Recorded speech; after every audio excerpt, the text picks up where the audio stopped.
ദൈവത്തിൻ്റെ അതിപരിശുദ്ധമായ നാമം വാഴ്ത്തപ്പെടട്ടെ. എല്ലാവർക്കും വീണ്ടും വരുന്ന യേശു ക്രിസ്തുവിൻ്റെ നാമത്തിൽ ഞാൻ വന്ദനങ്ങളെ അറിയിക്കുന്നു. പരിശുദ്ധാത്മാവിൻ്റെ രാത്രി നമ്മുടെ നടുവിലുണ്ട്. ശക്തമേറിയ ദൈവപ്രവർത്തികൾക്കായി ദൈവം നമ്മെ ഒരുക്കിക്കൊണ്ടിരിക്കുകയാണ്. ദൈവാത്മാവ് ചിലത് ചെയ്യുമെന്ന് നാം വിശ്വസിക്കണം. ശ്രേഷ്ഠമായ ചിലത് ഞാൻ ഈ വിശ്വാസത്തോടെ കാണുകയാണ്. ഇതിനകത്തിറങ്ങി നിൽക്കുന്നൊരു ദൈവ സാന്നിധ്യം ഞാൻ കാണുകയാണ്. ഇതിനകത്ത് നിൻ്റെ മുറിവുകളെ കെട്ടുന്നൊരു ദൈവ സാന്നിധ്യം ഞാൻ കാണുകയാണ്. പരിശുദ്ധാത്മാവിൻ്റെ സ്പർശനമേൽക്കാതെ വിട്ടു പോകില്ലെന്ന് തീരുമാനിക്കണം.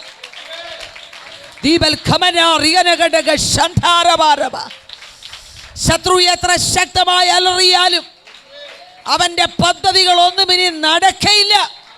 പിശാച് അലറുന്ന സിംഹമെന്ന പോലെ ആരെ വിഴുങ്ങേണ്ടുവ തിരഞ്ഞു ചുറ്റി നടക്കുന്നു.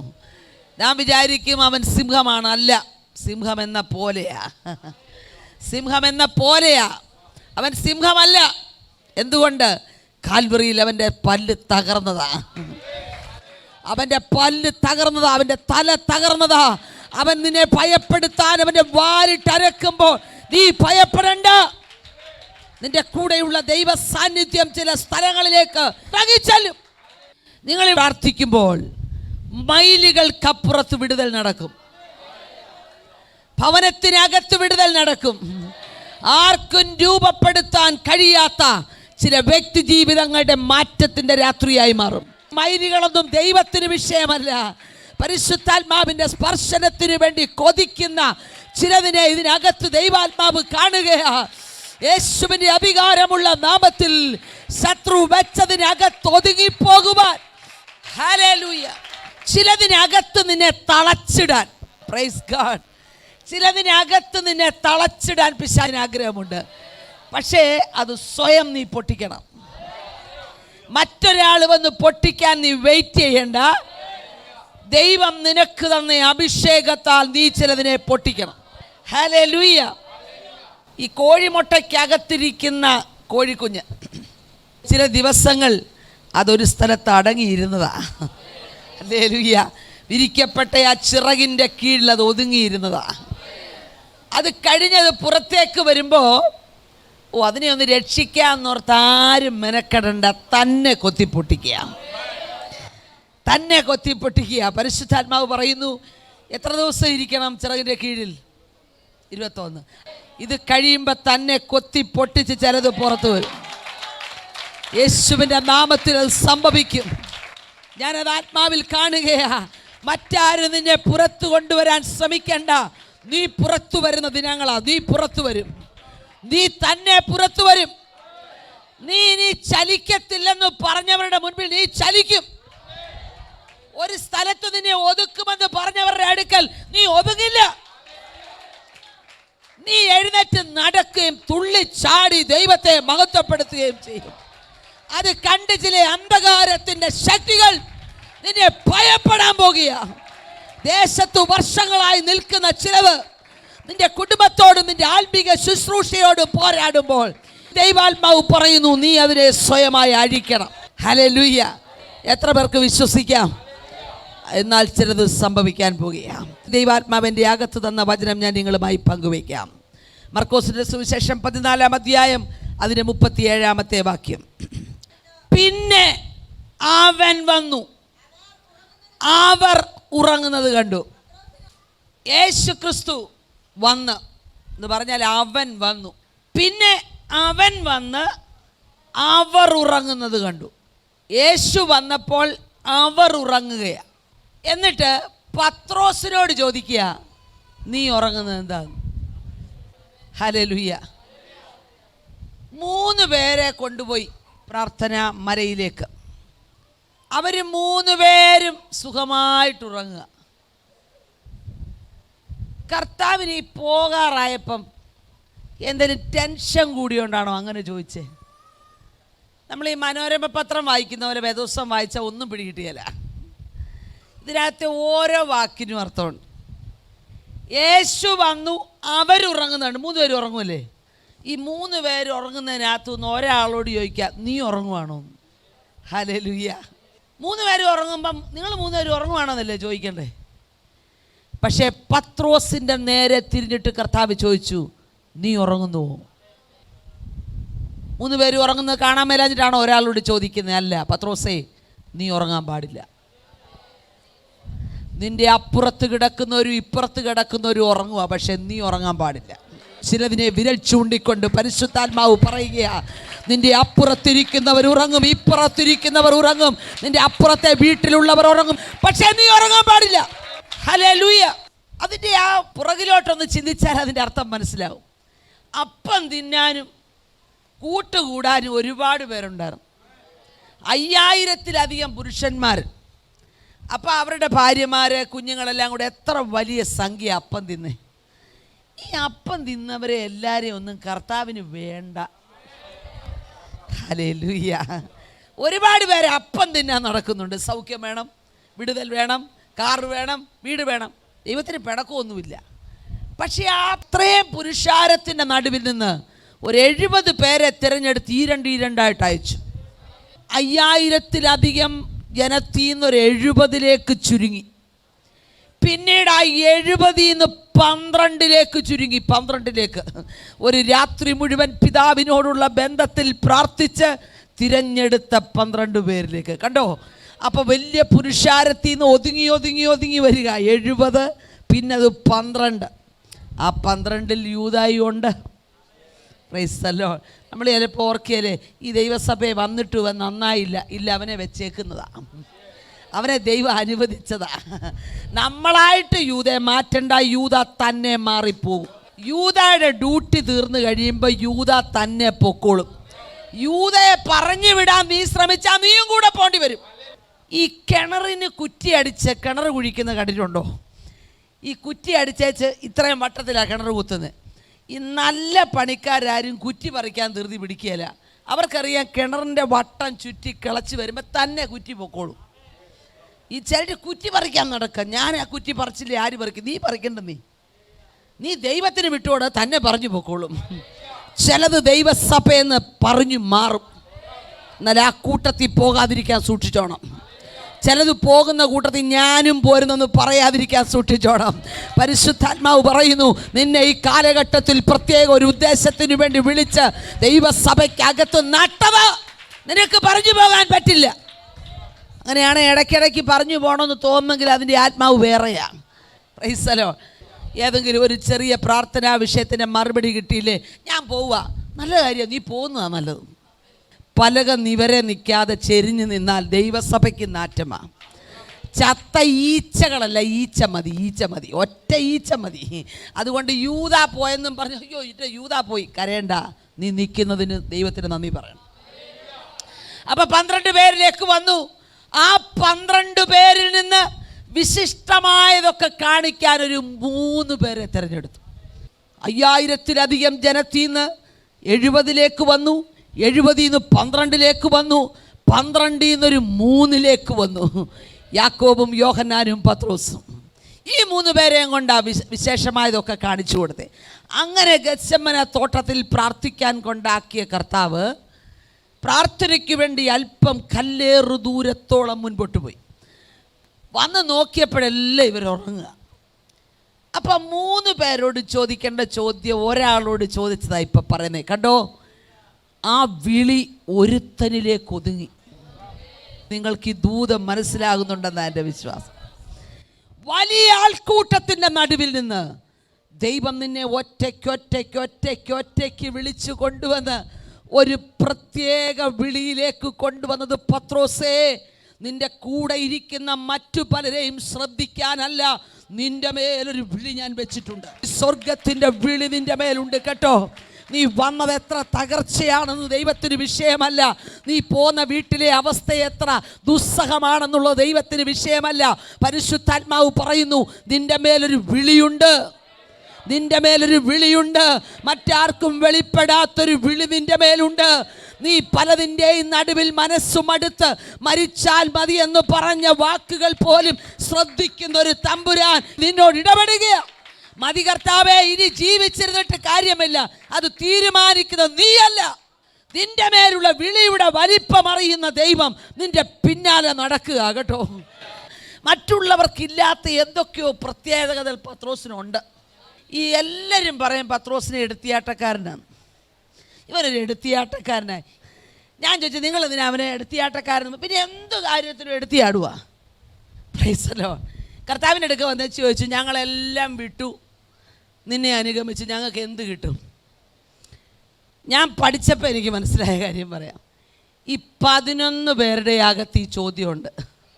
വിട്ടിട്ട് എന്നാ കിട്ടുമെന്നറിയാൻ ഇവന്മാർക്കെല്ലാം ആഗ്രഹമുണ്ട്. ഇവരെല്ലാവരും കൂടെ കൂടി ആലോചിച്ചപ്പം തള്ളിവിടാൻ പറ്റിയ ആൾ പത്രോസാണ്. അതുകൊണ്ട് എന്ത് ഗുണം കിട്ടി? നമുക്കും അറിയാൻ പറ്റി എന്നാ കിട്ടുമെന്ന്. Praise God. മറ്റുള്ളവരുടെ നടുവിൽ ഒരു എടുത്തുചാട്ടക്കാരനാണെന്നൊക്കെ തോന്നിയാലും ഉണ്ടല്ലോ, തമ്പുരാൻ നിനക്ക് ചില രഹസ്യങ്ങൾ വെളിപ്പെടുത്തി തരും. തലമുറകൾക്ക് പകർന്നു കൊടുക്കേണ്ട ചില രഹസ്യങ്ങൾ നിന്നെ ഏൽപ്പിക്കാൻ ദൈവത്തിന് പ്ലാനുള്ളത് കൊണ്ട് സ്വർഗം നിന്നെ ഇവിടെ കൊണ്ടുവന്നത്. മറ്റാർക്കും വെളിപ്പെടാത്ത ചില രഹസ്യങ്ങൾ ദൈവം നിന്റെ പ്രാർത്ഥനാമുറി തരുന്ന നാളുകളാണിത്. മറ്റാരോടും പറയാത്ത ചില ദൂതുകൾ ദൈവം ഇങ്ങനെ വെയിറ്റ് ചെയ്യുന്നത് ഞാൻ മനസ്സിലാക്കുക. ചില മനുഷ്യരെയൊക്കെ ദൈവം ഇങ്ങനെ പുറകെ നടന്ന് വെയിറ്റ് ചെയ്യുക, ഇവരൊന്ന് ശരിയായി കിട്ടുവാണ് എനിക്കൊന്ന് ഉപയോഗിക്കാമായിരുന്നെന്ന്. പക്ഷെ അവരോട്ട് മനസ്സിലാകുന്നുമില്ല. നമുക്ക് നമ്മുടെ വിളി മനസ്സിലായാൽ തന്നെ പകുതി പ്രശ്നം തീർന്നു. നമുക്ക് നമ്മുടെ വിളി അറിയത്തില്ല. ഞാൻ ആരാകാനുള്ള വല്ല ചിന്തയുണ്ടോ? ആരാകാനുള്ളതെന്ന്. ലോകം നിന്നെ മാറ്റി നിർത്തി വിധി എഴുതുമ്പോൾ സ്വർഗം നിന്റെ മേൽ വെച്ചിരിക്കുന്ന വിളി വെളിപ്പെടാൻ പോകുകയാ. വിശ്വസിച്ചുകൊണ്ട് ആമേൻ പറഞ്ഞു. നീയും നിന്റെ തലമുറയും ലോകത്തിൽ ഇല്ലാതിരിക്കത്തക്ക നിലയിൽ തകർത്ത് തരിപ്പണമാക്കുവാൻ ആഭിചാരത്തിൻ്റെയും മന്ത്രവാദത്തിൻ്റെയും കെട്ടുകളുമായി നിന്റെ പുറകെ നടക്കുന്ന പൈശാചിക ആധിപത്യങ്ങളെ ആത്മാവിൽ തിരിച്ചറിഞ്ഞുകൊണ്ട് പ്രാർത്ഥനാമുറി ചിലതിനെ അഴിച്ചു മാറ്റുവാൻ നീ തയ്യാറായാൽ ലോകത്തിൽ ഇതുവരെ കണ്ടിട്ടില്ലാത്ത നടന്നിട്ടില്ലാത്ത ചരിത്ര സംഭവങ്ങൾ നിന്റെ വീട്ടിൽ നടക്കും. മറ്റുള്ളവരെ കണ്ടതൊന്നും കാണാൻ പ്രാർത്ഥിക്കരുത്. മറ്റുള്ളവർ ചെയ്തതുപോലെ കണ്ട് ചെയ്യാനല്ല നിന്നെ വിളിച്ചത്. മറ്റൊരാളിൻ്റെ വിളി അല്ല നിന്റെ വിളി. പത്രോസേ, നിന്റെ വിളി സ്പെഷ്യലാണ്. നിന്റെ വിളി സ്പെഷ്യൽ ആയതുകൊണ്ട് നിനക്കെല്ലാരെയും പോലെ ഉറങ്ങാൻ പറ്റിയല്ല, നിനക്കെല്ലാരെയും പോലെ നടക്കാൻ പറ്റിയല്ല, നിനക്കെല്ലാവരും ഇടപെടുന്ന കാര്യങ്ങൾ ഇടപെടാൻ പറ്റിയല്ല, നിനക്കെല്ലാവരും പോകുന്ന സ്ഥലത്ത് പോകാൻ പറ്റില്ല, എല്ലാവരും കുടിക്കുന്നത് കുടിക്കാൻ പറ്റില്ല, എല്ലാവരും കഴിക്കുന്നത് കഴിക്കാൻ പറ്റില്ല. കാരണം നിന്റെ പേരുള്ള ദൗത്യം വിലയേറിയതാ, അത് സ്പെഷ്യലാ, അത് വ്യത്യസ്തമാ. ദൈവത്തിന് നിന്റെ മേലുള്ള വിളി സ്പെഷ്യലാന്ന് എങ്ങനെ അറിയാം? പ്രാർത്ഥനാ മുറിയിൽ അറിയാം. നീ ഒറ്റയ്ക്ക് ദൈവവുമായിട്ട് സംസാരിക്കുമ്പോൾ ദൈവം എന്താ പറയുന്നത്? അതിനകത്താ കാര്യം. മനുഷ്യർ പറയുന്നതെല്ലാം വിടണം. മനുഷ്യർ നിന്നെ നന്നാക്കാൻ പറയല്ലേ, പക്ഷേ നിന്നെ നിർമ്മിച്ച ദൈവത്തിനറിയാം നീ ആരാവണമെന്ന്. നമുക്കൊരു അസുഖമൊക്കെ വരുമ്പോഴത്തേക്കിന് നമ്മളങ്ങ് വല്ലാതെ തകർന്ന് തരിപ്പണാകുക. എത്ര സമയം വേണം തമ്പുരാൻ ഒരു സർജറിക്ക്? രക്തം പുറത്തു വരാത്ത ചില ശസ്ത്രക്രിയകൾ ഇതിനകത്ത് നടക്കുമെന്ന് പരിശുദ്ധാത്മാവ് പറയുന്നു. ചിലതിൻ്റെ പേരുള്ള രോഗബന്ധനങ്ങൾ അഴിഞ്ഞു മാറും. വർഷങ്ങളായി കെട്ടുകെട്ടിയ ചില കെട്ടുകൾ അഴിഞ്ഞു മാറുമെന്ന്. ദൈവത്തിന് മാറ്റിവെക്കാൻ പറ്റാത്ത ഒരു സർജറി ഇല്ല. ദൈവം ഒന്ന് തൊട്ടാ പോരെ, വാൽവൊക്കെ ശരിയായി വരികയല്ലേ. ദൈവം നിന്റെ ജീവിതത്തിൽ ചിലത് മാറ്റിക്കളഞ്ഞത് മറ്റു ചിലത് ഈ പെട്ടകത്തിൽ കയറാനാ. തമ്പുരാൻ പറയുന്നു നിന്റെ വിളി സ്പെഷ്യലാ, നിന്റെ വിളി വ്യത്യസ്തമാ, നിന്റെ വിളി വ്യത്യസ്തമാ.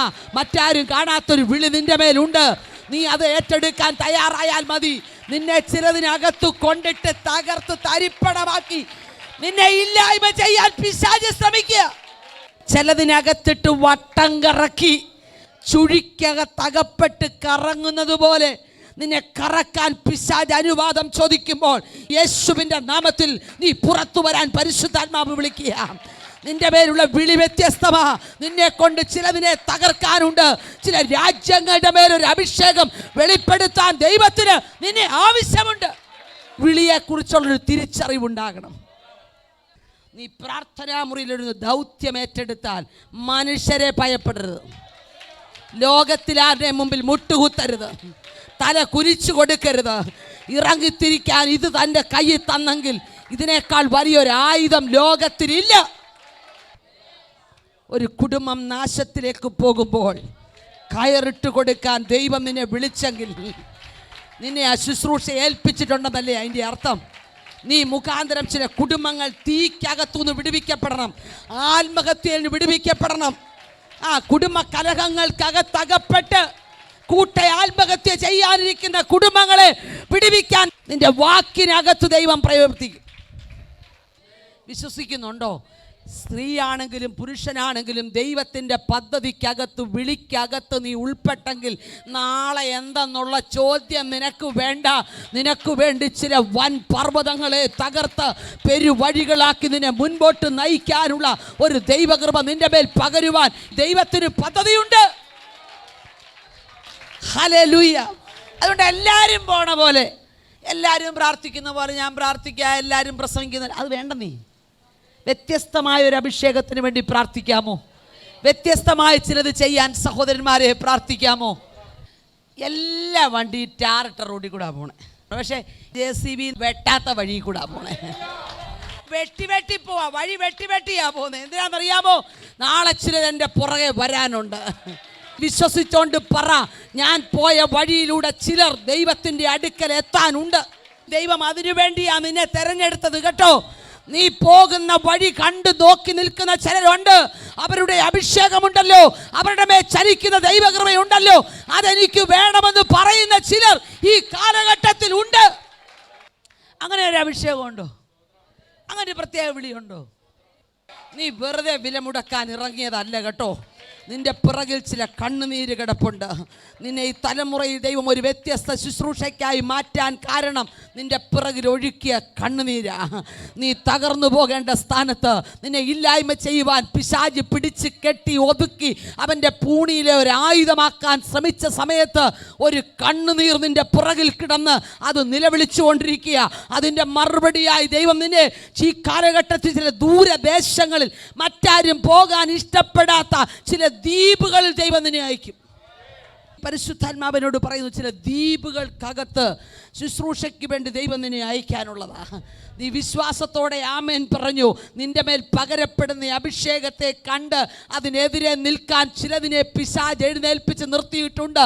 പക്ഷേ നീ ആത്മാവിൽ പ്രാപിച്ച ധൈര്യത്തോടെ, അഭിഷേകത്തോടെ ചിലതിനെ നോക്കിയാൽ അത് വിട്ടുമാറുന്ന നീ കാണും. ഷമാന ഹദ്ദുന റിഗന ദിഗൽ ഖമന. നിന്റെ മേൽ അഭിഷേകമുണ്ടെങ്കിൽ നീ വിരൽ ചൂണ്ടിയാൽ ചിലത് സംഭവിക്കും, നീ നോക്കിയാൽ ചിലത് നടക്കുമെന്ന്. പത്രോസിലേക്ക് ഞാൻ മടങ്ങി വരിക. പത്രോസേ, നീ ഉറങ്ങാൻ പാടില്ല. പത്രോസേ, നീ ഉറങ്ങരുത്. യാക്കോബ് ഉറങ്ങട്ടെ, യോഹന്നാൻ ഉറങ്ങട്ടെ, അതെനിക്കിപ്പോൾ വിഷയമല്ല. ഇപ്പം നീ ഉറങ്ങരുത്. കഴിഞ്ഞ നാളുകളിൽ കണ്ടതിനേക്കാൾ ശ്രേഷ്ഠമായ ചിലത് കാണാൻ പോവാ. ഹല്ലേലൂയ. നീ ചലിക്കാൻ തുടങ്ങുമെന്ന് വിശ്വസിക്കണം. ദർശനം നിന്റെ പ്രാർത്ഥന മുറിക്കകത്തുണ്ടാകണം. മറ്റൊരാളെ കണ്ടല്ലല്ലോ ദർശനം. വഴിവെട്ടിപ്പാനുള്ള ദർശനമുള്ളവൻ എന്തിനാ മറ്റൊരാളെ നോക്കുന്നേ? Praise the Lord. ദൈവത്തോട് വ്യത്യസ്തമായ ചിലത് ചോദിക്കുന്നത് എത്ര പേരുണ്ട്? എല്ലാവരും ചോദിക്കുന്നവരെ ചോദിക്കരുത്. നീ മറ്റൊരാളെ കമ്പയർ ചെയ്യേണ്ടതേ. നീ സ്പെഷ്യലല്ലേ. നീ മറ്റൊരാളെ പോലെ ആകുന്ന എന്തിനാ? നിന്റെ മേൽ ദൈവം ചിലത് സീൽ ചെയ്ത് വെച്ചിരിക്കുക. ഉച്ചന ദിഗൽ കമന റിഗന ഘടക ശന്തര. ദൈവത്തിന് നിന്റെ മേലുള്ള വിളി വ്യത്യസ്തമാണ്. ഒരിക്കൽ കൂടെ ഉറപ്പിച്ചാൽ പറയുക. പത്രോസ് ചാടി എണീറ്റു. പത്രോസിനോട് ദൈവം പറയുന്നു, കഴിഞ്ഞ കാലങ്ങളിൽ മറ്റു പലരും കാണാത്ത ദർശനങ്ങൾ, വെളിപ്പാടുകൾ, ആഴമേറിയ ദൈവപ്രവർത്തികൾ കണ്ടയാളാ നീ. അത് മുഴുവൻ ഈ പ്രാക്ടിക്കൽ ലൈഫിലേക്ക് കൊണ്ടുവരാൻ നിന്നെ ഞാൻ വിളിച്ചതാ. നീ മറ്റുള്ളവർ ഉറങ്ങുന്ന പോലെ ഉറങ്ങാനുള്ള ആളല്ലെന്നേ. പരിശുദ്ധാത്മ ശക്തിയുടെ വ്യാപാരം നിന്റെ മേൽ വരുമ്പോൾ നീ ആള് മാറും. നീ അറിയേണ്ടതുപോലെ അഭിഷേകത്തിൻ്റെ നിറവറിഞ്ഞാൽ നീ ആള് മാറും. ഹല്ലേലൂയ. പടകിനകത്ത് യാത്ര ചെയ്യുന്ന 11 ശിഷ്യന്മാർക്കും ഇല്ലാത്തൊരു വിഷമം. തമ്പുരാൻ ചില നിയോഗങ്ങൾ തന്നാൽ അടങ്ങിയിരിക്കാൻ പറ്റുമോ? ഹല്ലേലൂയ. നമ്മൾ ഇരിക്കുന്നിടമൊക്കെ പൊട്ടിച്ച് പുറത്തിറങ്ങേണ്ട സമയം കഴിഞ്ഞതേ. ഈ നിയോഗമുള്ളവനെ അടങ്ങിയിരിക്കാൻ പറ്റിയല്ല. നിയോഗമുള്ളവനെ ഒരു സ്ഥലത്ത് ഒതുക്കാനും പറ്റിയല്ല. ദൈവത്തിന് നിന്റെ മേലൊരു പദ്ധതി ഉണ്ടെങ്കിൽ ലോകത്തിലെ മുഴുവൻ മനുഷ്യരും നിനക്കെതിരെ കൂട്ടം കൂടിയാലും ദൈവം തൻ്റെ പദ്ധതി നിവർത്തിക്കുക തന്നെ ചെയ്യും. ഞാനത് അനുഭവത്തിൽ നിന്ന് വിശ്വസിച്ചോണ്ട് പറയുക. അത് വേണ്ടവർ സ്തോത്രം ചെയ്ത് ഏറ്റെടുത്തു. ചിലതിനെ ഒതുക്കാനൊക്കെ പിശാച് ശ്രമിക്കും, അവൻ്റെ ഏജന്റുമാർ ശ്രമിക്കും. ഏറ്റവും കൂടുതൽ അപമാനിക്കപ്പെട്ട സ്ഥലം ഏതാ? വിളിയുള്ളവനെ അവിടെ ദൈവം ഉയർത്തും. ഞാൻ പഠിച്ച പാഠം പറയാം, മിണ്ടാതിരിക്കാമെങ്കിൽ ദൈവം എഴുന്നേക്കും. നമ്മൾ പ്രതികരിച്ചാൽ എത്ര നേരം പ്രതികരിക്കും? വിളിയുള്ളവൻ പ്രതികരിക്കാൻ പോവുകയല്ലേ. എടാ, ചില മനുഷ്യരുടെ വിചാരം അവരൊക്കെ പ്രതികരിക്കുമ്പോൾ എന്നെ തകർക്കാൻ. ചുമ്മാതാ, പ്രതികരിക്കാൻ കഴിവില്ലാഞ്ഞിട്ടല്ല. ഞങ്ങളുടെ മേൽ ദൈവം നൽകിയ അഭിഷേകത്തിൽ ചെയ്യാൻ പറ്റുന്നതൊക്കെ ചെയ്തിട്ട് വിളിക്കുമ്പോൾ തിരിച്ചു പോകാൻ ഞങ്ങളിരിക്കുക. അതിന് പകരം എല്ലാത്തിനും മറുപടി പറയാനും, എല്ലാത്തിനെയും നോക്കി ചിരിക്കാനും, എല്ലാത്തിനും കൈ കൊടുക്കാനും, എല്ലാറ്റിനോടും കോംപ്രമൈസ് ചെയ്യാനും ഞങ്ങൾക്ക് സമയമില്ല. സ്വർഗം ചിലരോട് ചോദിക്കുക, നിന്റെ ജീവിതം കൊണ്ട് നീ ചിലത് തെളിയിക്കണം. 100 കണക്കിന് മനുഷ്യർ നിനക്കെതിരെ നിന്നാലും നീ പ്രതികരിക്കേണ്ട. കാലം തെളിയിക്കും നീ ദൈവത്തിൻ്റെ കൂടെയാണ്. നിന്റെ കൂടെ ദൈവമുണ്ടെന്ന് തെളിയിക്കാൻ ദൈവത്തിന് ആഗ്രഹമുണ്ട്. മൗനമായിരുന്നാ മതി, നിന്റെ കൂടെ ദൈവം നിൽക്കും. വിളിയുള്ളവന്റെ പുറകെ ഇങ്ങനെ നടക്കുകയല്ലേ, വിളിയുള്ളവനെ തകർക്കാൻ ഇങ്ങനെ നടക്കുകയല്ലേ. നിന്റെ കുടുംബത്തിനകത്തൊരു വിടുതൽ ലഭിക്കേണ്ടത് നിന്നിലൂടെയാണെന്ന് പിശാച് കണ്ടാൽ നിന്നെ തകർക്കാൻ അവന്റെ പദ്ധതി. അത് കാണുമ്പോൾ മൗനമായിട്ടൊന്ന് പ്രാർത്ഥിച്ചാൽ മതി. ഏത് മേഖലയിലാണ് നിന്നെ തളർത്താൻ നോക്കിയേ, അതേ മേഖലയിൽ ദൈവത്തിൻ്റെ പദ്ധതി നിനക്ക് വേണ്ടി ഉയരും. ഏത് രാജ്യത്ത് നിന്നെ തകർത്തോ ആ രാജ്യത്ത് ദൈവം നിന്നെ ഉയർത്തും. ഏത് ദേശത്തിൻ്റെ പേരിൽ നീ അപമാനിക്കപ്പെട്ടോ ആ ദേശത്ത് ദൈവത്തിൻ്റെ പദ്ധതി വെളിപ്പെടും. അപവാദങ്ങളുടെ കൂട്ടം നിന്നെ കാത്തിരുന്നാൽ നീ ഓർത്തോണം, ശുശ്രൂഷയിൽ എന്തൊക്കെയോ അസാധാരണ കാര്യങ്ങൾ നടക്കാൻ പോകുക. ഹല്ലേലൂയ. അസാധാരണമായ കാര്യങ്ങൾ ചെയ്യാത്ത ആർക്കും വലിയ പ്രശ്നമൊന്നുമില്ല. അസാധാരണമായ അഭിഷേകം തരും, പക്ഷേ അസാധാരണമായ വില നീ മുടക്കണം. മറ്റുള്ളവരൊന്നും ഇത്ര മുടക്കുന്നില്ല. നീ എന്തിനാ പ്രാർത്ഥിച്ചേ? നീ പ്രാർത്ഥിച്ചെങ്കിൽ അത് മേടിക്കാൻ റെഡി ആയിക്കൂ. മറ്റുള്ളവർ പോകാൻ ഇഷ്ടപ്പെടാത്ത വേദനയ്ക്കകത്തൂടെ നടക്കുന്ന ഭക്തനോട് പരിശുദ്ധാത്മാവിന് പറയാനൊരു ദൂതുണ്ട്. ഈ വേദനയ്ക്കകത്തൂടെ കടത്തിവിട്ടത് ഞാനാ. ഹല്ലേലൂയ. ഈ സമാഗമന കൂടാരത്തിൽ തെളിഞ്ഞു നിൽക്കുന്ന നിലവിളക്ക് കത്താൻ എന്തോ ഉപയോഗിക്കുന്നത്? ഇടിച്ചെടുത്ത തെളിവുള്ള ഒലിവെണ്ണ. ഇടിച്ചെടുക്കുക എന്ന് പറഞ്ഞാൽ അന്ന് മിക്സിയിലും ഒന്നും അല്ലല്ലോ, മില്ലിലും ഒന്നുമല്ല. ഇടിച്ചിടിച്ചിടിച്ച് ഇതിനകത്തുള്ള എണ്ണ പുറത്ത് വരിക. എണ്ണ പുറത്ത് പറഞ്ഞാൽ സാധാരണ ഇടി മതിയോ? അഭിഷേകം പുറത്ത് പറഞ്ഞാൽ സാധാരണ ഇടിയൊന്നും പോരാ. നീ ആരാന്ന് വെളിപ്പെടണമെങ്കിൽ സാധാരണ ഇടിയൊന്നും കൊണ്ടാൽ ശരിയാവിയല്ല. അപ്പം ഇടിച്ചെടുത്ത തെളിവുള്ള ഒലിവെണ്ണ. ഈ ഒലിവുകായ്കൾ ഒരുപാട് കിടക്കുന്നതിൻ്റെ ഇടയ്ക്കൊന്ന് കുറച്ച് സെലക്ട് ചെയ്താൽ ഇടി കൊള്ളുന്നത് കേട്ടോ. എല്ലാവർക്കും ഒന്നും ഇല്ലാത്ത ഇടിയാണ് നമ്മൾ കൊള്ളുന്നത്. പ്രത്യേകിച്ച് വെള്ളഷട്ടം ഇട്ടെന്ന് കണ്ടാൽ പിന്നെ ഇടിക്ക് വലിപ്പം കൂടുവാ. പിന്നെ എല്ലാവരും ഇടിക്കുന്ന പോലെ ഒന്നും ഇടിക്കണ്ടെന്നേ, നമ്മളെ അവരിടിച്ചോളും.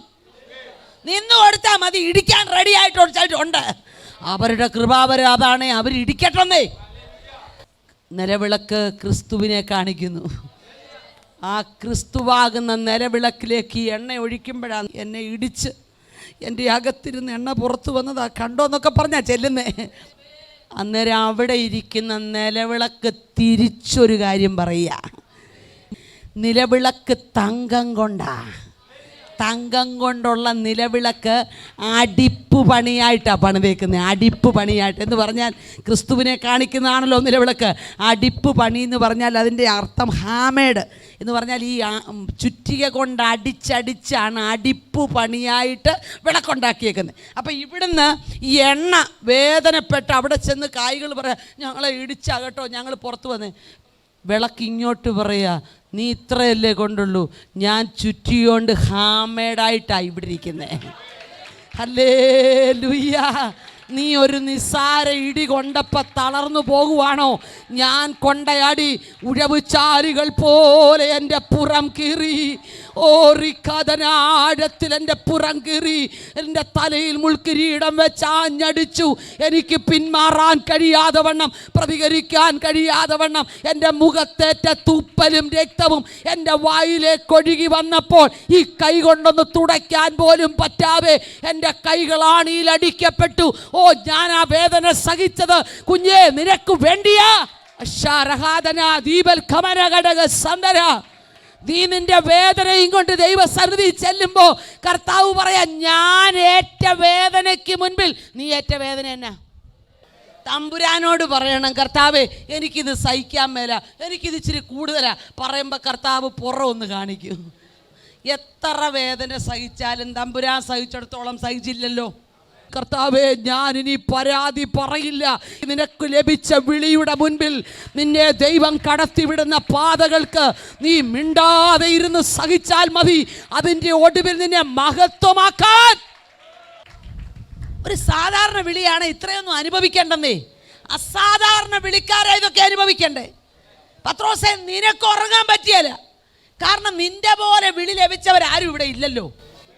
നിങ്ങൾ തന്നെ പറ, നിങ്ങളെപ്പോലെ വിളി ലഭിച്ചവരാരെങ്കിലും ഉണ്ടോ? ദൈവം നിന്റെ വിളിയുടെ ഫലമായി നിന്നെ ചില സ്ഥലങ്ങളിലേക്ക് അയച്ചാൽ നീ പിറുപിറുക്കരുത്. ഓ, എനിക്കിതേ കിട്ടിയുള്ളല്ലോ എന്ന് പറയരുത്. നിന്നിലൂടെ ദൈവം ചിലരെ കണ്ടുകൊണ്ടിരിക്കുകയാകട്ടോ. മറ്റു പലരും തള്ളിക്കളഞ്ഞ ചിലതിനെ നിന്നിലൂടെ പുറത്തു കൊണ്ടുവരാൻ ദൈവത്തിന് പദ്ധതിയുണ്ട്. മറ്റു പലരും അവഗണിച്ചു പോയ ചില കറ്റക്കൂട്ടങ്ങളെയും കൊണ്ട് പോയി കതിർമണി മാറിക്കിടക്കുക. ആര് രക്ഷിക്കണം? നീ രക്ഷിക്കണം. നിന്റെ മേൽ വിളിയുണ്ടെന്ന് തമ്പുരാൻ വെളിപ്പെടുത്തിയാൽ നിന്നെ പുറത്തു കൊണ്ടുവരാനുള്ള വഴിയും ദൈവത്തിൻ്റെ കയ്യിലുണ്ട്. നീ ചെന്നാൽ വിടുവിക്കപ്പെടേണ്ട ഒരു കൂട്ടമുണ്ടെങ്കിൽ നീ തന്നെ ചെല്ലണം. അതിനാ ദൈവം നിന്നെ വിളിച്ചത്. ഞാൻ വീണ്ടും വരിക, പത്രോസിലേക്ക് വരിക. പത്രോസേ, നിന്റെ പ്രത്യേകത എന്നാന്ന് നിനക്കറിയത്തില്ല. നീ ആരാകാനുള്ള ആളാന്ന് നിനക്കറിയത്തില്ല. അതുകൊണ്ടാണ് നീ മറുത്ത് നിൽക്കുന്നേ. ഇപ്പം നീ പ്രാർത്ഥിച്ചാൽ ഭാവിയിൽ നിന്റെ ശുശ്രൂഷയിൽ വ്യത്യാസം വരാൻ പോവാ. നീ ഇന്നലെ വരെയുള്ള പത്രോസ് അല്ല കേട്ടോ, നീ ആൾ മാറാൻ പോവാ. എവിടാ മാറിയെന്ന് പറഞ്ഞ് ഞാൻ നിർത്താം. എവിടാ മാറിയേ? ഈ ആൾക്കാർ പറയുവേ പത്രോസിന് കർത്താവിനെ തള്ളി പറയണ്ടേ? നമ്മൾ ആലോചിച്ച് നോക്കുമ്പോൾ കുറ്റം പറയാൻ ഒരു വകുപ്പൂടുണ്ട്. റോമാ ഗവൺമെൻറ്റിനെ പേടിച്ച് 3 പൂട്ടി അകത്ത് കയറിയിരിക്കുക. അകത്തിരിക്കുക. ആരും യേശുവിൻ്റെ കൂടെ ഉള്ളവരാണെന്ന് അറിയാതിരിക്കാൻ അകത്ത് കയറിയിരിക്കുക. എൻ്റെ കർത്താവിന് എന്ത് സംഭവിക്കുമെന്നറിയാൻ എൻ്റെ ആകാംക്ഷ കൊണ്ട് ഞാൻ പോയതാ.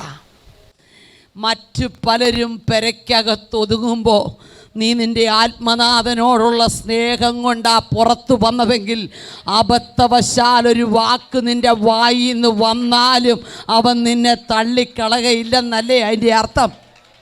ഇന്ന് പലരും കുറ്റം പറയും, ഞങ്ങളൊക്കെ പള്ളിയിൽ നിൽക്കുന്നു, ഞങ്ങളൊക്കെ അമ്പലത്തിൽ നിൽക്കുന്നു, ഞങ്ങൾക്കൊന്നും ഒരു കുഴപ്പമില്ല, ഞങ്ങളുടെ മക്കളൊക്കെ പഠിക്കുന്നു, ജോലി ചെയ്യുന്നു.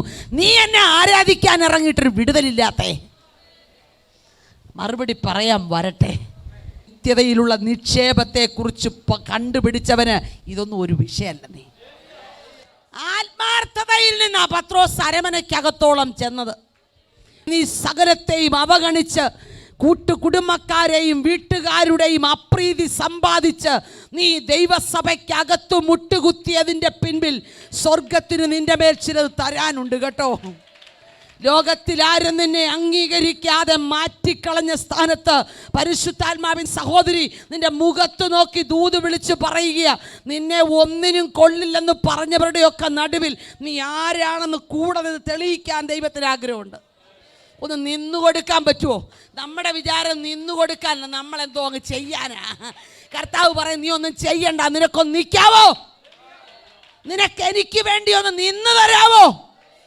ദൈവം ചിലരോട് ചോദിക്കുക, എൻ്റെ ആളാണ് നീ എന്ന് പറയാൻ ഈ ലോകത്തിൽ നിനക്കൊന്ന് നിന്നു തരാവോ? അങ്ങനെ നിന്നു കൊടുക്കാൻ ആളുണ്ട്. തമ്പുരാൻ ചിലത് ചെയ്യാൻ പോവാ. നിങ്ങൾ ദൈവത്തിൻ്റെ ആളാണെന്ന് തെളിയിക്കാൻ ദൈവത്തിന് ആഗ്രഹമുണ്ട് കേട്ടോ. നീ നിന്നു കൊടുക്കാമെങ്കിൽ പലരും ഇടറിപ്പോയതിൻ്റെ നടുവിലും നീ വിശ്വസ്തയോടെ നിൽക്കാൻ തയ്യാറായാൽ നിന്റെ കൂടെ ദൈവമുണ്ടെന്ന് തെളിയിക്കാൻ. ഓ ശമനാദികൾ ഖമനഘടക സണ്ടര, മറ്റു പലരുടെയും മുൻപിൽ ദൈവം നിനക്ക് വേണ്ടി ചിലത് സംസാരിക്കാൻ പോകുക. ദൈവത്തിനറിയാം എങ്ങനെ സംസാരിക്കണമെന്ന്, ഏത് രീതിയിൽ എപ്പോൾ വേണമെന്നൊക്കെ അറിയാം. എതിർത്ത് നിന്ന് എത്രയോ പേരിന്ന് അകത്ത് കയറി. ഹല്ലേലൂയ. നിന്നെ തള്ളിക്കളഞ്ഞവരുടെ നടുവിൽ, നിന്റെ ദൈവം ആരെന്ന് ചോദിച്ചവരുടെ നടുവിൽ നിന്റെ പേരുയർത്താൻ ദൈവത്തിന് പദ്ധതിയുണ്ട്. ലോക ചരിത്രത്തിൽ സംഭവിക്കാത്ത ചിലത് നിന്നിലൂടെ ചെയ്ത് ദൈവത്തിന് നിന്നെ പുറത്തു കൊണ്ടുവരും. നിന്റെ തലമുറ മുഴുവൻ മടങ്ങി വരുമെന്ന് വിശ്വസിക്കണം. നിന്റെ തലമുറ മടങ്ങി വരുമെന്ന് വിശ്വസിക്കണം. നമുക്ക് ഇപ്പോഴത്തെ കാലാവസ്ഥ നോക്കിയാൽ ഒന്നും സംഭവിക്കുകയെന്നാ തോന്നുന്നേ. സാഹചര്യം നോക്കിയാൽ നടക്കുകയില്ല. ഇതുപോലുള്ള സാഹചര്യത്തിൽ മറ്റു പലർക്കും പലതും നടന്നിട്ടുണ്ടല്ലോ, അതൊക്കെ ഉള്ളൂ. ഇല്ല, പുതിയൊരു വഴിയാണ് ദൈവം തുടക്കാൻ പോകുന്നത്. ദൈവം തുറക്കാൻ പോകുന്ന വഴി വ്യത്യസ്തമാണ്. ആ വഴിക്കകത്ത് ദൈവത്തിൻ്റെ കരുതലുകളെല്ലാം വെളിപ്പെടുക. നിന്റെ വീട്ടിലെ മരണത്തെ മാറ്റി അത് ജീവനാക്കി മാറ്റുവാനാ ദൈവം നിന്നെ വിളിച്ചത്. നീ ചിലതിൻ്റെ മുഖത്ത് നോക്കി പറയണമില്ല, നിന്നെ ഞാൻ വിട്ടുകൊടുക്കയില്ല. പറയാൻ പറ്റുമോ? ചിലതിനെ നോക്കി വിട്ടുകൊടുക്കുക പറയാൻ പറ്റുമോ? പറയണം. പത്രോസ് ആത്മാർത്ഥതയുടെ പുറകിൽ കർത്താവിനെ അന്വേഷിച്ച് ചെന്നതാ. അതുകൊണ്ട് അവൻ തള്ളി പറഞ്ഞെന്നുള്ള ശരിയാ. പക്ഷേ ഞാൻ വേഗത്തിൽ പറയട്ടെ, നിന്റെ മേലൊരു വിളിയുണ്ടെങ്കിൽ നീ പോകാമെന്ന് വെച്ചാലും നിനക്ക് പോകാൻ പറ്റിയത്. ഞാൻ ഈ മാർഗത്തിൽ ഇല്ലെന്നും പറഞ്ഞ് നീ പോയാലും പിടിച്ച് ഓടിച്ച് മടക്കി നിന്നെ ഇതിനകത്ത് കൊണ്ടു. അതാ വിളിയുടെ പ്രത്യേകത. പത്രോസ് തള്ളി പറഞ്ഞേച്ച് പുള്ളി അടങ്ങി ഒരെണ്ണം തിരുന്നേക്കാന്ന് ഓർത്തു. തമ്പുരാൻ അങ്ങ് ചെന്നു. സൗരവം വിട്ടെങ്കിൽ പിന്നെ വല എവിടുന്ന കിട്ടിയ? പടക എവിടെ ഇരിക്കുമായിരുന്നു. എടാ വല കൈ വെച്ചാ വിട്ടെന്ന് പറഞ്ഞു. ഇന്ന് പലരും അങ്ങനെ പലതും കൈ പിടിച്ചോണ്ട് പറഞ്ഞു ഞാൻ വിട്ടു കേട്ടോ. വിടേണ്ടതൊന്നും വിട്ടിട്ടില്ല. യോഹന്നാന്റെ സുവിശേഷം 21-ാം അധ്യായത്തിൽ വേറെ 6 പേരും കൂടെ പോയി കൂടെ. വിളിയുള്ളവൻ പിന്മാറിയാൽ കൂടെ ചിലരും കൂടെ പോരും. അതുകൊണ്ട് വിളി ലഭിച്ച നീ ഒരു സാഹചര്യത്തിലും പിന്മാറരുത്. വിളി ലഭിച്ചവൻ പിടിച്ചു നിൽക്കണം. അല്പം പ്രയാസമെന്ന് തോന്നിയാലും പിടിച്ചു നിന്നോ, നിന്നെ ദൈവം പിടിച്ചു നിർത്തും. കണ്ടിറങ്ങുന്നവരൊക്കെ കുറച്ച് കഴിയുമ്പോൾ തിരിച്ചു പോകും. പക്ഷെ തമ്പുരാൻ പിടിച്ചോണ്ട് വന്നതാണെങ്കിൽ പോണമെന്ന് വിചാരിച്ചാലും പോകാൻ പറ്റിയല്ല. നമ്മുടെ പകുതി അനുഭവിച്ച പലരും സഭയെ കാണുകയില്ലായിരുന്നു. അപ്പം ഇത് അനുഭവിക്കാൻ തന്നപ്പോൾ തമ്പുരാൻ അറിയാം ഇവളെന്ത് സഹിച്ചാലും ഇവള് പോയില്ല. അങ്ങൻ്റെ ഉറപ്പ് നമ്മളെക്കുറിച്ച് തമ്പുരാനുണ്ടോ? ഇവളെന്നാ സഹിച്ചാലും എന്നെ വിട്ടു പോകുകയില്ലെന്ന് തമ്പുരാന് നമ്മളെക്കുറിച്ച് ഒരു ഉറപ്പുണ്ടോ? ദൈവം ചോദിക്കുന്നു, സകലതും പ്രതികൂലമായാലും ലോകം മുഴുവൻ നിനക്കെതിരെ വന്നാലും നീ എന്നെ വിട്ടു പോകയില്ലെന്ന് ദൈവത്തിന് ഉറപ്പുണ്ടോ? കർത്താവേ, സകലതും നഷ്ടമായാലും ഈ ലോകത്തിലെ എല്ലാ സ്നേഹത്തെക്കാളും വലുത് അങ്ങയുടെ സ്നേഹമാണ്. അതന്ന് ഹൃദയത്തിൻ്റെ ആഴത്തിൽ നിന്ന് പറയുന്നവരോടാണ് ദൈവം ഇടപെടുന്നേ. എനിക്കെൻ്റെ ഭാര്യയും ഭർത്താവ് എൻ്റെ കുഞ്ഞുങ്ങൾ ഇതെല്ലാം കഴിയാതെ, ഞാനിതെല്ലാം കഴിയാതെ മതിയെന്നേ. ഇതെല്ലാം ഈ കല്ലറ വരെയല്ലേ ഉള്ളൂ. നിൻ്റെ മുൻഗണന ദൈവത്തിനായിരിക്കണം. നിൻ്റെ മുൻഗണന ദൈവത്തിനായിരിക്കണം. നിൻ്റെ പ്രാർത്ഥനാ മുറി മറ്റാരും കേൾക്കാതെ ലോകം മുഴുവൻ നിന്നെ തള്ളിക്കളഞ്ഞാലും ഞാൻ നിൻ്റെ കൂടെ ഉണ്ടെന്ന് പറഞ്ഞ ദൈവത്തിൻ്റെ ശബ്ദം കേൾക്കാൻ ഭാഗ്യം ലഭിച്ചവർക്കായി ഞാൻ ദൈവത്തെ സ്തുതിക്കുന്നു. സകല ബന്ധങ്ങളെക്കാളും വലുതാ സ്വർഗത്തിലെ ബന്ധം.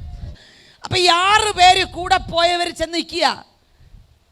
കയറിയിട്ട് ഇത്ര നേരമായിട്ടൊരു ചെറിയ മത്തി പോലും വലയെ കയറിയില്ല. തമ്പുരാൻ്റെ അടുക്കേന്ന് പിന്മാറിപ്പോയാൽ നീ നിൻ്റെ കഴിവ് മുഴുവൻ പ്രയോഗിച്ചു. ഗലീലാക്കടലിൻ്റെ മീനുള്ള സ്ഥലം അറിയാത്ത ആളാണോ പത്രോസ്? പക്ഷെ തമ്പുരാനെ വിട്ട് പിന്മാറിയാൽ നിൻ്റെ വലയിൽ ഒന്നും കയറിയല്ല. ദൈവം പറഞ്ഞ വഴി വിട്ട് നീ സഞ്ചരിച്ചാൽ, നീ പിന്മാറിയാൽ ജയമാണെന്നൊക്കെ നിനക്ക് തോന്നും. പക്ഷേ വലിയ പരാജയമാത്. മടങ്ങി വരുവാൻ പരിശുദ്ധാത്മാവ് ചിട്ടയോട് പറയുക.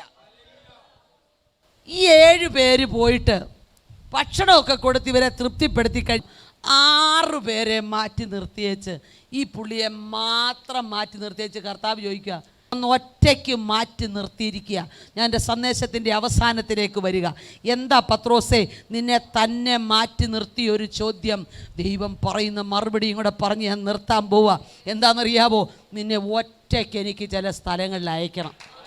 നിൻ്റെ കൂടെയുള്ളവരെ എതിർക്കും, പക്ഷേ നീ ഒറ്റയ്ക്ക് ചില സ്ഥലങ്ങളിൽ പോകേണ്ടതാ. മറ്റാരും പോകാൻ ഇഷ്ടപ്പെടാത്ത മേഖലകളിൽ ദൈവിക ജീവൻ വ്യാപരിക്കുന്ന നീ കടന്നു ചെന്നാൽ ചിലരുടെ അകത്ത് വർഷങ്ങളായി തളച്ചിട്ടിരിക്കുന്ന ഇരുട്ടിൽ നിന്ന് ജനത്തെ പുറപ്പെടുവിച്ചെടുക്കുവാൻ ദൈവത്തിന് നിന്നെ ആവശ്യമുണ്ട്.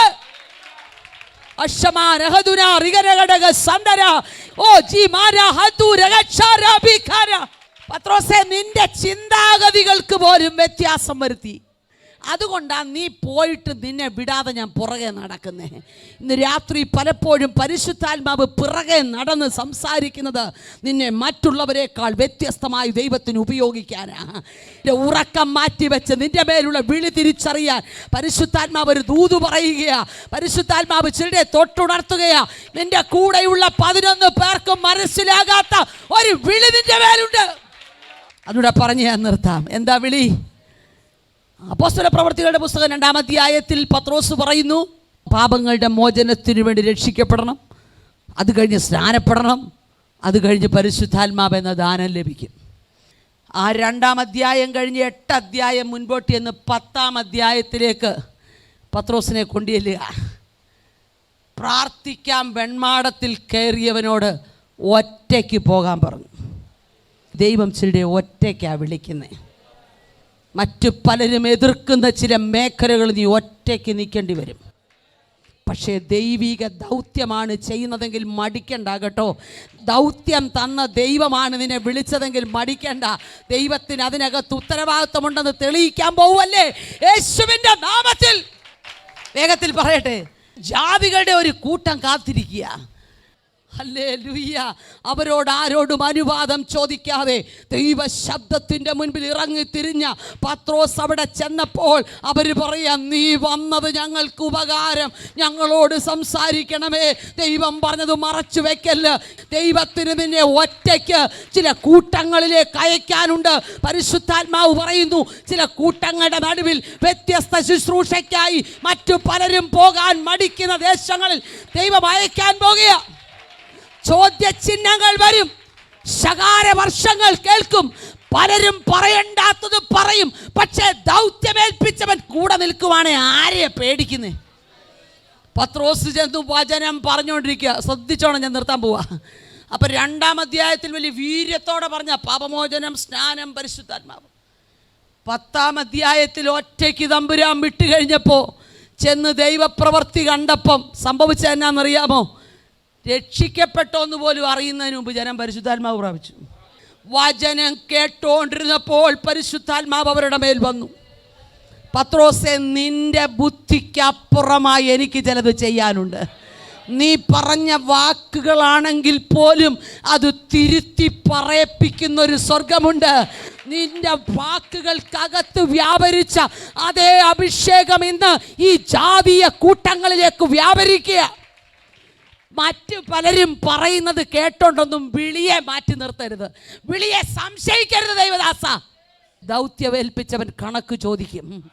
വചനം പറഞ്ഞുകൊണ്ടിരുന്നപ്പോൾ തന്നെ പരിശുദ്ധാത്മാവ് അവരുടെ മേൽ വന്നു. പത്രോസ് ചോദിക്കുക, നാം പ്രാപിച്ചതുപോലെ പരിശുദ്ധാത്മാവ് പ്രാപിച്ച ഇവരെ വെള്ളത്തിൻ്റെ മുമ്പിൽ വിലക്കാൻ ആർക്ക് കഴിയും?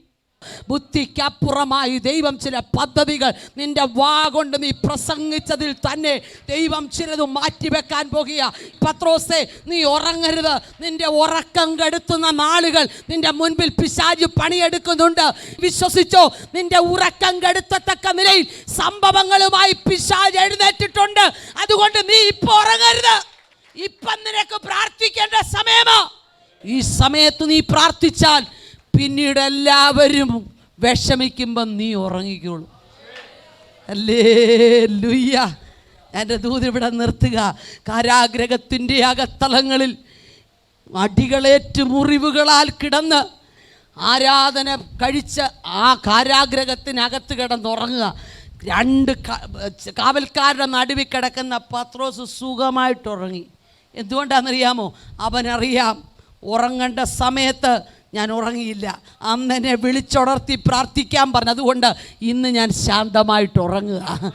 ദൈവിക വാഗ്ദത്തമുള്ള പത്രോസ് തൻ്റെ ശരീരത്തിലേക്ക് നോക്കിയപ്പോൾ അവൻ്റെ മുടിയൊന്നും വെളുത്തിട്ടില്ല, അവന് വയസ്സൊന്നും ആയിട്ടില്ല. ദൈവത്തിൻ്റെ വാഗ്ദത്തങ്ങൾ വയസ്സനായ ശേഷമോ എന്ന് ചോദിച്ചെങ്കിൽ നീ വയസ്സനാകാതെ ലോകം വിട്ടു മാറില്ല. എല്ലാവരും പരിഭ്രമപ്പെട്ട് സഭ ശ്രദ്ധയോടെ പ്രാർത്ഥിക്കുമ്പോൾ പത്രോസ് തടവുകാരുടെ നടുവിൽ കിടന്നുറങ്ങി.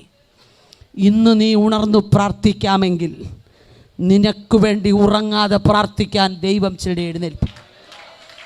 നീ ഇപ്പോൾ ഉണർന്നു പ്രാർത്ഥിക്കാമെങ്കിൽ നിന്റെ ശുശ്രൂഷയുടെ അനുഭവങ്ങൾക്കകത്ത് നിനക്ക് വേണ്ടി പ്രാർത്ഥിക്കാൻ ദൈവം ചിലരെ ഒരുക്കുമെങ്കിലേ. നിൽക്കുന്ന സ്ഥലത്തെക്കുറിച്ച് പരിശുദ്ധാത്മാവ് വിവേചിക്കുകയാണ്. എതിരാളികൾ പലരും ചിരിച്ചുകൊണ്ട് മുമ്പിൽ നിൽക്കുകയാ. അവർക്ക് എതിർക്കാൻ കഴിയാത്തൊരഭിഷേകം ദൈവദാസനെ നിങ്ങളുടെ മേൽ ദൈവം പകരും.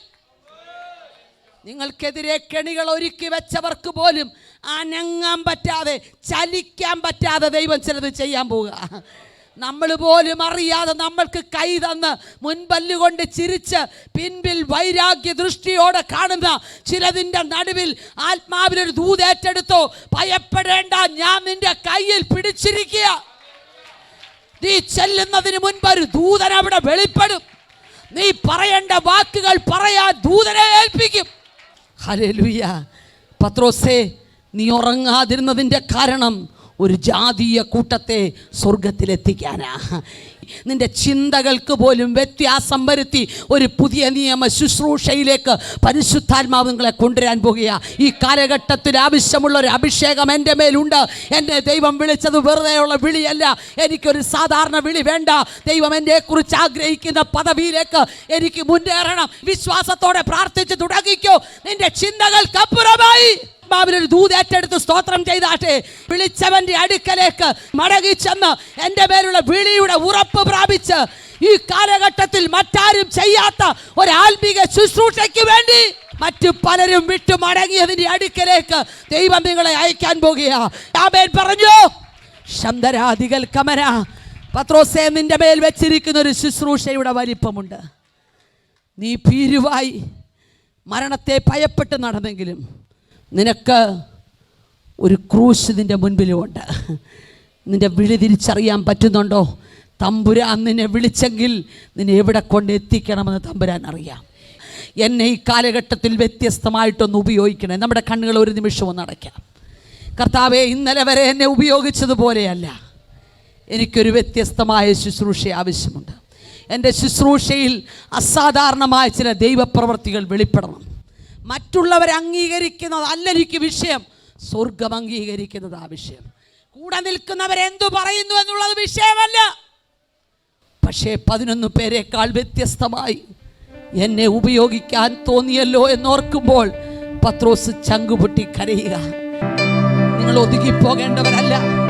നിങ്ങൾ മുഖാന്തരം ചില വീടുകൾ വിടുവിക്കപ്പെടാൻ, നിങ്ങളുടെ കുടുംബത്തിന്റെ ആദ്യ ഫലമായി ദൈവം നിങ്ങളെ വിളിച്ചത് നിങ്ങളിലൂടെ ഒരു വലിയ കൂട്ടത്തെ ദൈവം കണ്ടുകൊണ്ട് രാത്രി വിശ്വസിച്ചു. ഇപ്പോഴത്തെ സാഹചര്യങ്ങളെ നോക്കി നീ മടുത്തു പോകേണ്ട. നീ ചെല്ലാതെ ചിലർ വിടുവിക്കപ്പെടുകയില്ല. നിന്നെ ഇറക്കി വിട്ടവർ, തള്ളിക്കളഞ്ഞവർ, നീ വരാതെ ഞങ്ങൾ പന്തിക്കിരിക്കില്ലെന്ന് പറയും. അത് നിന്റെ മേലുള്ള ദൈവത്തിന്റെ വിളിയാണ്. ഏതു മേഖലകളിലെല്ലാം നിന്നെ മാറ്റി നിർത്തിയോ അവിടെയെല്ലാം ദൈവം നിന്നെ കൊണ്ടുചെല്ലാൻ പോകുക. വിശ്വസിച്ചോ. വീടുകളിൽ നിന്ന് ഒരു വേട്ടനായെ പോലെ ഇറക്കി വിട്ടവരുടെ നടുവിൽ ഇന്ന് രാത്രി സ്വർഗം പറയുക, നീ ചെല്ലാതെ അവിടെ വിടുതൽ നടക്കില്ല. നീ പ്രാർത്ഥിക്കാതെ രോഗം സൗഖ്യമാകില്ല. ചില രോഗബന്ധനങ്ങൾ ചില കുടുംബങ്ങളെ ഒതുക്കി തളച്ചിട്ടിട്ട് നാളുകളായി. അവിടേക്ക് നിനക്കൊന്ന് ചെല്ലാൻ ദൈവം വഴിയൊരുക്കാൻ പോകുക. നീ വിശ്വാസത്തോടെ പ്രാർത്ഥിച്ചുകൊണ്ട് ചെല്ല്. ചില കുടുംബങ്ങളുടെ അകത്ത് വിടുതൽ നടക്കും. എന്നെ അയക്കണമേ കർത്താവേ. ഞാൻ ചെന്നാൽ ചില വിടുതലുകൾ നടക്കട്ടെ. എൻ്റെ വായിലൂടെ വരുന്ന വാക്കുകളിൽ ഒരു അസാധാരണ ദൈവകൃപ വ്യാപരിക്കട്ടെ. ഇതിന്റെ സമർപ്പണം സ്വർഗം എഴുതി വെക്കുകയാ കേട്ടോ. വിശ്വാസത്തോടെ പറ, ഞാൻ ചെല്ലും. എൻ്റെ ദൈവത്തിന്റെ വിളി എൻ്റെ മേലുണ്ട്. ഞാൻ ചെന്നാൽ തഴാത്ത ചിലത്, ആർക്കും വിടുവിപ്പാൻ കഴിയാത്ത ചിലത് വിടുവിക്കപ്പെട്ടതിനായി സ്തോത്രം ചെയ്യുന്നു. കുടുംബക്കാരുടെ അനുവാദമില്ലാതെ പോലും ദൈവസഭയിൽ മുട്ടുകുത്തിയ ചിലതിന്റെ മേൽ ദൈവത്തിന്റെ കരുണയുടെ കരങ്ങൾ ചലിച്ചതിനായി നന്ദി പറയുന്നു. ഞങ്ങളുടെ വിളിയെ തിരിച്ചറിയാൻ യേശുക്രിസ്തുവിൻ നാമത്തിൽ